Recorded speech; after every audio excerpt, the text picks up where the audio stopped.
मैं हूं हमजा हैदर, आपका फिजिक्स टीचर। लास्ट टाइम हमने टॉपिक डिस्कस किया था ब्लैक बॉडी रेडिएशन, तो आज हम उसी को फर्दर डिस्कस करते हैं। इंटेंसिटी डिस्ट्रीब्यूशन डायग्राम किसने एक्सप्लेन किया इसको? ल्यूमर एंड ट्रिशियम, दो साइंटिस्ट थे जिन्होंने इस डायग्राम को एक्सप्लेन किया। क्या चीज एक्सप्लेन की, क्या मेजर किया? मेजर द इंटेंसिटी, जो रेडिएशंस निकल रही थी उनकी intensity of emitted energy. Energy हमने किसको कहा था? हमने कहा था जो रेडिएशंस इमिट होती हैं बेसिकली वो एनर्जी है विद वेवलेंथ। वेवलेंथ के साथ इसको मेजर करेगा, रेडिएटेड फ्रॉम ब्लैक बॉडी, जो हमारे ब्लैक बॉडी से रेडिएट हो रहे थे। तो यहां एक डायग्राम देखते हैं। ये हमने फर्नेस रखी हुई है, यहां से रेडिएशन निकलेगी, यहां से रिफ्लेक्ट होंगी, प्रिज्म से पास करेंगी, यहां से होती हुई ये एक रेडिएशन डिटेक्टर पड़ा है जो रेडिएशंस को डिटेक्ट करेगा, यहां पे आके ये टकराएंगे। उसके बाद ये हमारे पास डिफरेंट टेम्परेचर पे कर्व्स आ रही है। अब इनको हम डिस्कस करते हैं कि इनसे हमें क्या पता चला है, इसके फैक्ट्स देखते हैं। सबसे पहला फैक्ट जो हमारे पास है वो है एट गिवन टेम्परेचर। वो हम ये भी ले सकते हैं 1000, 1260, 1450, 1650। स्टूडेंट्स, एक बात आपने याद रखनी है कि ये टेम्परेचर ऊपर की तरफ क्या होता जा रहा है, इंक्रीज होता जा रहा है। मैं नाम रख लेता हूं कि ये T1 है, T2, T3 and T4। T1 सबसे लेस है, यहां एक बात समझाने के लिए लिख देते हैं। T1 लेस है T2 से, T2 लेस है T3 से एंड T4 लेस है, सॉरी T3 लेस है T4 से। मतलब T4 अब सबसे बड़ा है और T1 सबसे छोटा है। और साथ ही आपको ये पीक नजर आ रही होगी, हर टेम्परेचर पे एक पीक है। ये जिसके ऊपर मैंने डॉट लगाया है, ये हर टेम्परेचर पे पीक है। अब पीक हमें क्या बता रही है? वर्टिकल लाइन हमें क्या बता रही है? हमें बता रही है इंटेंसिटी। इंटेंसिटी क्या चीज है? जो एनर्जी निकल रही है उसके अंदर से पर सेकंड पर स्क्वायर मीटर। क्या है intensity? Energy per second per square metre. तो अब देखते हैं जी पहला फैक्ट इसका हमें क्या मिला। एट गिवन टेम्परेचर, लाइक वो मैं कह देता हूं T4 at given temperature, at certain temperature, कोई भी हो सकता है। मैंने वो ले लिया 1650 की मैं बात कर रहा हूं। The energy is not uniformly distributed. वो कहता है कोई भी एक कर्व ले लो, किसी भी कर्व में कहीं ऐसा शो नहीं हो रहा कि हमारी जो डिस्ट्रीब्यूशन हो रही है वो यूनिफॉर्मली हो। देखिए जरा स्टूडेंट्स, यहां से ये इंक्रीज होती जा रही है, यहां पे अपनी पीक पे पहुंचती है, फिर ये डिक्रीज होती जा रही है। That's mean this is not uniformly. तो पहला फैक्ट स्टूडेंट्स हमें ये मिला है कि किसी भी टेम्परेचर पे जो एनर्जी डिस्ट्रीब्यूट होती है वो यूनिफॉर्मली नहीं होती। सेकंड, एट गिवन टेम्परेचर, फिर कोई भी एक टेम्परेचर लेते हैं, the emitted energy has maximum value. जो इमिटेड एनर्जी, हमने इसको कहा था इंटेंसिटी को, वो कहता है किसी भी टेम्परेचर पे इमिटेड एनर्जी मैक्सिमम होती है। वो किस पॉइंट पे मैक्सिमम होती है? वो इस पॉइंट पे है। जिस पॉइंट पे मैक्सिमम होगी वहां की वेवलेंथ को हम क्या कहेंगे? वहां की वेवलेंथ को कहेंगे लैम्डा मैक्सिमम। अब लैम्डा मैक्सिमम से क्या मुराद है स्टूडेंट्स?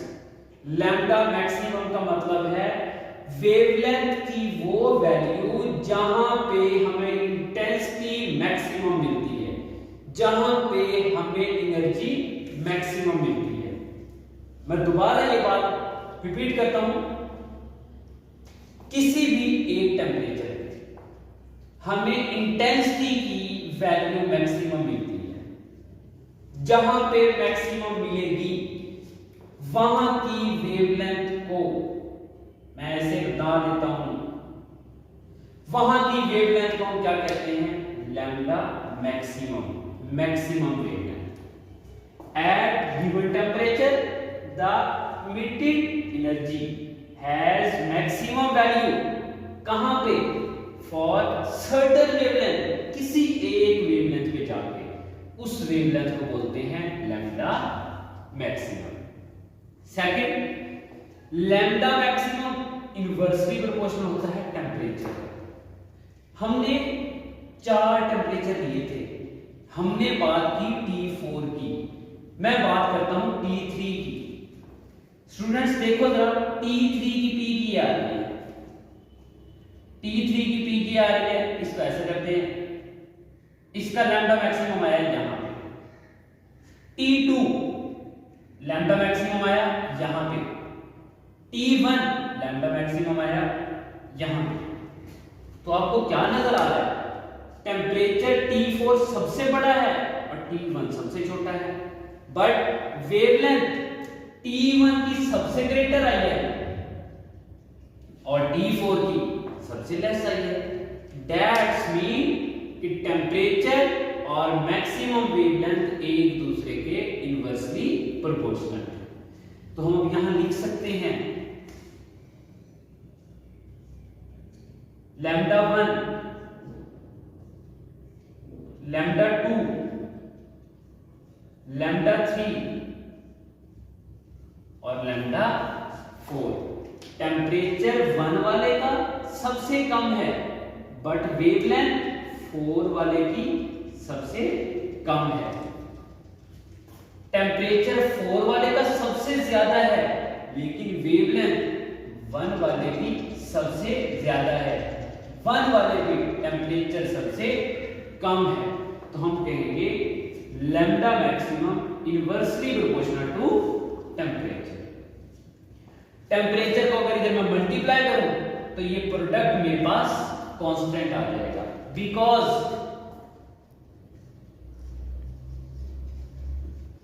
ये जितनी इंक्रीज होगी टेम्परेचर उतना ही डिक्रीज हो जाएगा। तो इस प्रोडक्ट पे कोई इफेक्ट नहीं पड़ने वाला। अब ये जो कांस्टेंट मिलता है इसे क्या बोलते हैं? इसे बोलते हैं वीन्स कांस्टेंट या फिर वीन्स डिस्प्लेसमेंट लॉ भी बोलते हैं इसको। वैल्यू क्या होती है? 2.9 मल्टीप्लाई बाय 10⁻³ मीटर केल्विन। अब स्टूडेंट्स यहां से हम एक और बात भी लिख सकते हैं, एमसीक्यू में पूछी जा चुकी है कि इसके मुताबिक वीन्स लॉ के मुताबिक अगर टेम्परेचर को बढ़ा दो तो वेवलेंथ पे क्या इफेक्ट पड़ता है? मैक्सिमम वेवलेंथ कम हो जाती है। या फिर टेम्परेचर को कम कर दो तो वेवलेंथ पे क्या इफेक्ट पड़ता है? वेवलेंथ बढ़ जाती है। थर्ड फैक्ट मैं किसी एक लाइन को ऐसे एक्सप्लेन करता हूं।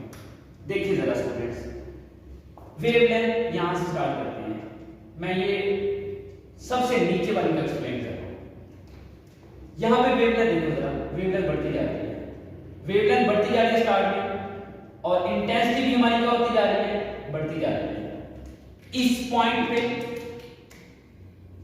ऐसे वेवलेंथ यहां पे थी तो इंटेंसिटी यहां पे, वेवलेंथ पहुंच गई यहां पे तो इंटेंसिटी बढ़ गई, इंटेंसिटी बढ़ गई। इंक्रीज इन टेम्परेचर, टेम्परेचर को बढ़ाओ, कॉज इंक्रीज इन एनर्जी, तो एनर्जी भी इमिट होने वाली एनर्जी भी बढ़ जाएगी, मतलब इंटेंसिटी बढ़ जाएगी। The intensity increase with increase in wavelength, ये शो शो हो रहा है, वेवलेंथ कम थी, इंटेंसिटी कम है, वेवलेंथ बढ़ गई, इंटेंसिटी बढ़ गई। बट अगर इसको फर्दर इंक्रीज करवाया जाए वेवलेंथ को, तो इंटेंसिटी क्या हो जाएगी, डिक्रीज हो जाएगी। With further increase in wavelength intensity decrease हो जाएगी।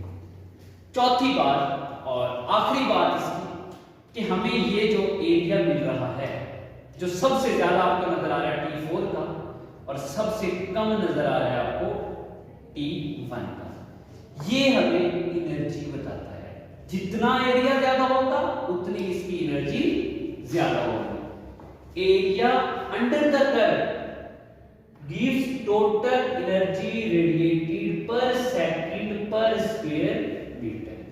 कि जो कर्व के नीचे हमारे पास एरिया आएगा, किसी भी कर्व के नीचे, वो हमें वहां से रेडिएट होने वाली एनर्जी बताएगा। टोटल एनर्जी अब कितनी होगी, देखिए जरा स्टूडेंट्स, T1 पे हमारे पास शेडेड एरिया इतना सा है, ये शेडेड एरिया है ये। लेकिन अगर यहां मैं T4 पे देखूं, जब टेम्परेचर बढ़ गया है, तो इसके मुताबिक T4 वाले एरिया को कंपेयर करो, ये तो स्टूडेंट बहुत ज्यादा है।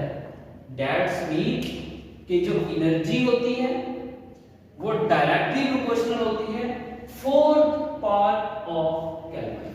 टेम्परेचर, किसी भी टेम्परेचर की फोर्थ पावर होती है। मीन अगर मैं टेम्परेचर को कर दूं पहले से डबल, तो ये हो जाएगी 16 टाइम। मैं कर देता हूं टेम्परेचर को पहले से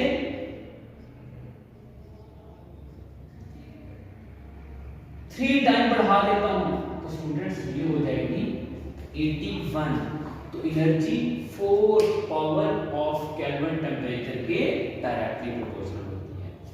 कांस्टेंट खत्म करेंगे, ये सिग्मा लगाया है, यहां सिग्मा से क्या बात है, सिग्मा है स्टीफन्स कांस्टेंट और इसको बोलते हैं स्टीफन बोल्ट्जमैन लॉ।